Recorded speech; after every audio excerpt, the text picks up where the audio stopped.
Hi everyone, we're Georgia and Isaac from FHS Empower, and today we're talking with GHEC Principal Mr. Andy Walden about something really important, student mental health and how phones affect our lives. GHEC has started a book study on the anxious generation by Jonathan Haidt, and Mr. Walden is helping lead it. We're excited to ask him some questions and learn more about why this topic matters and how it connects to what's happening at GHEC. First, tell us a little bit about yourself. Well, I've been in education 18 years. I started as a middle school social studies teacher. I taught U.S. history to 7th graders. It's a heck of a time. You know, it was a lot of fun. I enjoyed the energy 7th graders had. And just teaching them history, getting to know them as individuals, and people as well. After that, I chose to get into administration. I was the dean of students in Fairmont for 2 years, and that's really where I kind of started to see more of the cell phone's impact, not only on students individually, but how it affects other people and kind of the things that resulted because of inappropriate cell phone use. So I did that for 2 years, and then I went over to Grenada. I'm the principal over there now in Grenada Huntley East Chain. This is my 2nd year there. So 13 years as a teacher, and now 4 years as an administrator, and so love working with kids, and it's definitely a passion of mine to be in education. So what made you decide to start a book study on the anxious generation at GHEC? Well, the first thing is we're looking at how phones affect kids, and we know that phones can be kind of a distraction for kids.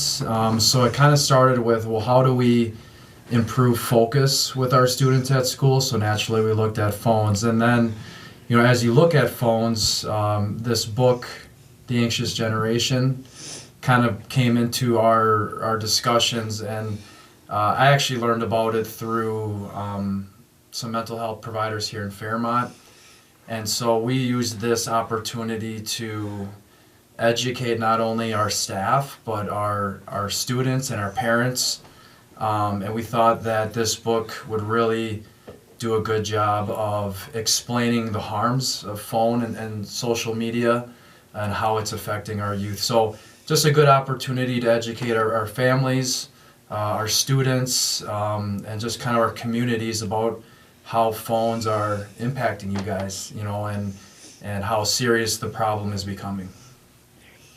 And who is part of the study? Right now we have some staff members at GHEC. We have some community members. We have a couple administrators as part of it. So it's a discussion, I would say, more focused at the GHEC level, but I know Fairmont is also doing a study or a book study here through CER, as well as other schools. So it is kind of a hot topic right now with education, with teachers and parents, just as we're starting to learn more about how phones and social media are impacting kids. And a follow-up question, how exactly is it being done? Very informally, just kind of casually. We divided the book into 3 sections, and so we assign a section to read, 80 to 90 pages. We meet once a month so we're into our 3rd and final meeting this month, and we have some guiding questions. But it's very much discussion based. It's non-threatening. It's just kind of a conversation starter on how we can improve the lives of our students, and then how can we improve the lives of our kids. Ultimately it's you guys that are being affected by phones and social media. I've always said, like, when phones came out, they're like the shiny new toy. Oh, look at the shiny new toy, and it's so pretty, and oh my gosh, look what it can do. And so, I don't think parents and adults understood the impact of it all, when handing these phones out to students, and what came with that, and the access that it came with that. And so I think educating our parents and kids, the dangers of it, is important. And so that's kind of how it's just starting the conversation, hopefully building momentum and the idea of helping you guys, helping the kids. Yeah, so What have you learned so far from the book?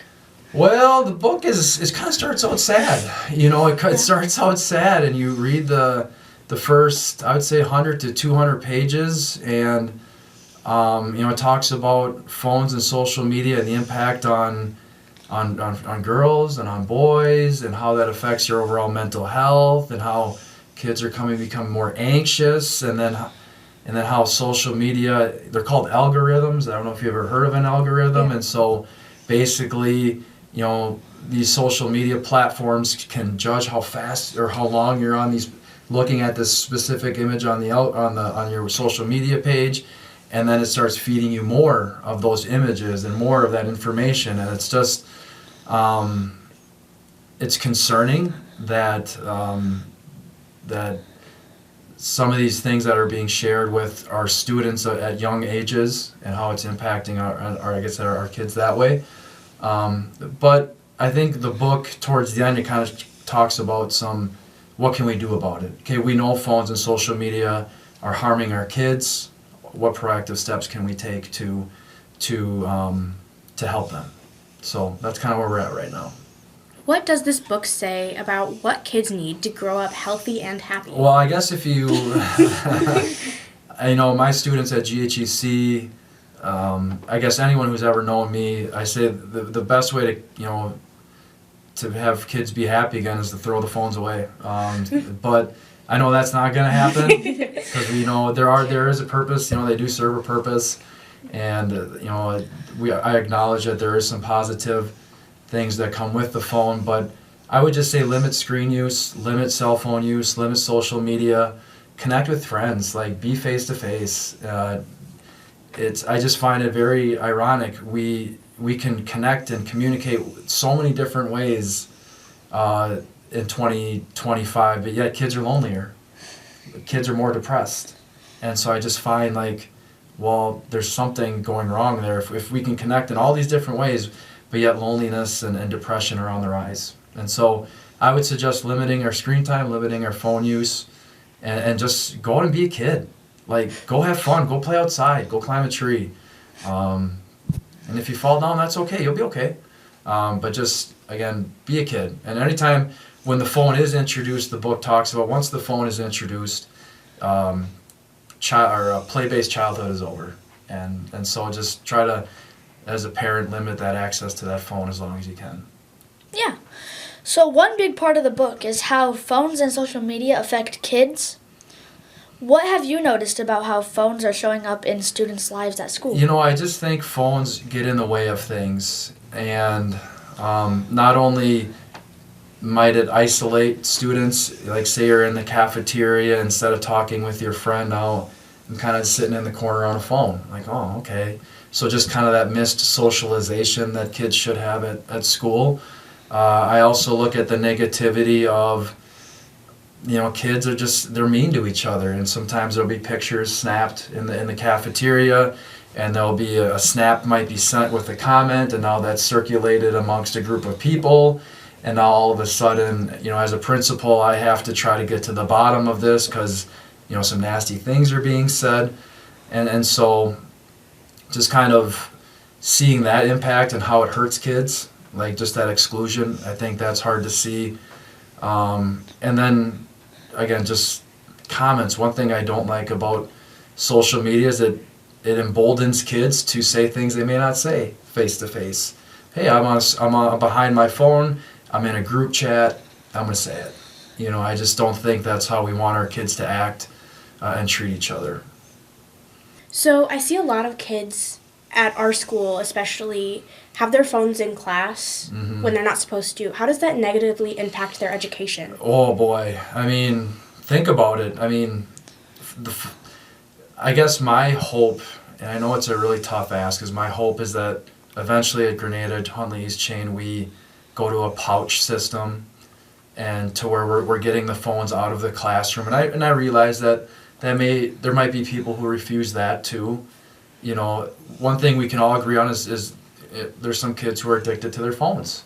And you can say, because I know in Fairmont, I believe, phones are in the lockers, right? Yes. Phones should be in the lockers. How hard can it be? Phones are in the lockers, right? And that's the same policy we have in Grenada. Keep the phone in the locker. But kids don't do that. Some do, but I would say most don't, right? Mm-hmm. The phones are in the classroom. I mean, when I used to teach, I always told kids, phones are far more entertaining than me. I can be up here, I can deliver great jokes, and I am a jokester, comedian. Okay, I'm funny up here, and we're learning a lot. But if that phone is in the pocket, or if that kid's on the phone, he's not, he or she's not learning. And so I think that's ultimately how we have to frame this, is that kids come to school to learn, and the phone prevents that from happening. So if that means putting the phone in the pouch, putting the phone in the locker, ultimately it's not like a power struggle. It's not like, oh, we hate phones or Mr. Walden hates phones. I value learning. You're here to learn, okay? And you can have your phone time when it's appropriate. What do you hope will come out of this book study? Collective action is kind of a big word at the last part of the book. What can we do? What can we do? And I guess I would like to ask you guys, do you see phones as a problem in school? I see it as, I hear, the vibrations, and, the pocket can really distract a kid from actually, taking that information. Mm-hmm. So I think, it would be definitely negative. Negative? What about you? I've seen videos of people who have, a book in front of them. Mm-hmm. They hide their phone behind the book. Oh, yeah. And they're not learning from that. So I view it as very negative because it can affect the way they learn. I mean, I guess my biggest question is do kids want change? There are some, imagine you two want, hey, we need to rein this phone problem in and social media problem in. And, it's hurting us as youth. And I think ultimately what I hope to come out of this book study is collective action. As a principal, I would love to say, no phones in the classroom, and kids all follow that. Sometimes it's more about educating the kid. Sometimes it's more about educating parents. Again, it's convenient to have the phone. I'll just send them a quick message, just a quick text, quick snap. And so it's almost like having to retrain yourself in appropriate time. Just because you can doesn't mean you should. So I guess my hope is that we can educate our families and our students on the importance of education and the harms the cell phone brings. Do you think any changes will happen to our school next year because of this study? I mean, that's tough. I think educating we should always lead with education. I think, eventually it may not happen right away, but hopefully, 10 to 20, now all of a sudden 20 people are talking, now 30 to 40. So I think it's going to be a slow process. I fully acknowledge, phones and social media are a big part of kids' lives, parents' lives. It's kind of, where we're at right now. I mean, you turn on the TV and, hey, Verizon, add a line, $10, and hey, you can have a phone, and you can have a phone, and you can have, and so it's really hard, when big tech is pushing all of this availability for the kids, and it is. For parents, it's easier. Hey, for $10, I can give my kid a phone, I can text them, be in contact with them, I know where they are, and so I do think it's going to take time for this to see significant change, but it's something that I'm committed to and want to try to see through. So GHEC is working toward becoming a phone-free environment. Mm-hmm. How does that connect with what you've learned from the book? I think it's paramount. I think it's very important. I think it's, one thing I hear from students is that it's a punishment. Why you want to take my phone away? Right? Yeah. You're taking my phone away. Walden hates phones, all that stuff. Yeah. Which on the record, I probably do hate phones. But not to say that, I'm not against anti, phone at the right time. I think what we need to learn from this is that they distract from learning. Again, I go back to my other comment, we're here to learn. And if the phone's in the classroom, are we learning? And I just think with the phone comes all these other things. So I'm just going to check my Snap. I got to check out my Instagram, just real quick. I'm going to go use the bathroom and then sit in the bathroom for 10 minutes, 15 minutes on the phone. they ain't going to check my phone, they're not going to watch me in there. So I think it's just, again, educating our students on phone use, respecting the school as a learning space. So that's the hope. It may take a little while to get there, but that's something I believe in. What can students do to help take care of their mental health, especially with phones and screens everywhere? Yeah, that's a good question. Do you guys have phones? I do, yes. Yeah. I do. Do you find yourself, I guess, can I ask how often how much screen time do you have? Do you know? I think I average about 2 hours a day. 2 hours a day, that's Yeah. very good. How about you, buddy? I'd say like an hour and a half. That's very good. And so, do you feel like when you aren't looking or don't have your phone near you, do you feel anxious at all, or do you feel like, am I missing out on anything? No. I mean, I also don't have social media on my phone. Very good. So. Bless your heart. Yeah. Yeah.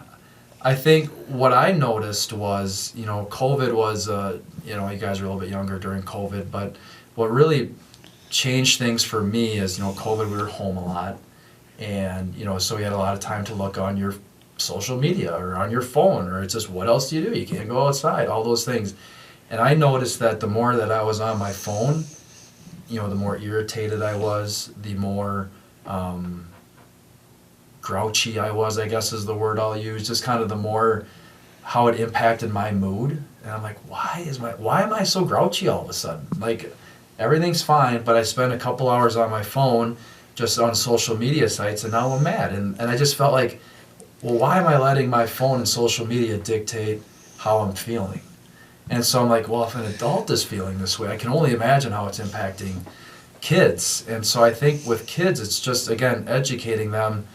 The more time you're on that screen, probably the less good you're going to feel about yourself. And maybe not. I mean, maybe some social media, you get a lot of laughs and it's good. But I think one thing the book shows is that the more screen use you have, the more likely you're going to be depressed, the more likely you're going to have anxiety, the more likely that you might have suicidal thoughts. And I just think, again, leading with education of, yes, we understand phones are bright and shiny and they're cool and they can do all the things, but there's also dangers with them too.